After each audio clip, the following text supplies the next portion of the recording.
सन 2014 में हुए गाड़ीपुरा कत्ल मामले का फैसला आ गया है। नांदेड़ की सेशन कोर्ट ने 3 मुलजिमीन को उम्र कैद की सजा सुना दी है। महाराष्ट्र असेंबली इंतखाबात के दौरान नांदेड़ के गाड़ीपुरे में कत्ल का एक मामला सामने आया था, जिसकी वजह से शहर में कई दिन तक हालात कशीदा हो गए थे। इस कत्ल मामले में पुलिस ने 3 नौजवानों को गिरफ्तार किया था, जिनमें मोहम्मद यूसुफ और उनके 2 साथी शामिल थे। जिसके बाद नांदेड़ की सेशन कोर्ट में इस मामले की सुनवाई हुई। 4 साल बाद इस मामले का फैसला सुनाया गया है। फैसले में जुडिशियल मजिस्ट्रेट एस खरात ने तीनों मुलजिमीन को उम्र कैद की सजा सुना दी है। साथ ही हर मुजरिम को 15,000 रुपये का जुर्माना भी आयद किया है। सरकारी वकील की हैसियत से एडवोकेट नितिन कागने ने मामले की पैरवी की, जबकि मुलजिमीन की जानिब से advocate D K. Hande, advocate Syed Aribuddin और एडवोकेट महेश राजे शिंदे ने पैरवी की। फैसला सुनने के लिए अदालत के अहाते में हजारों लोग जमा हो गए थे।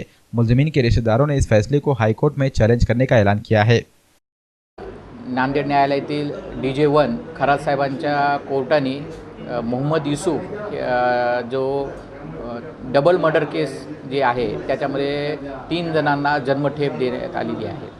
ह्या केसमध्ये 2 मयत आहेत आणि 4 जणांना जीवे मारण्याचा प्रयत्न केला होता, अशी ही केस आहे।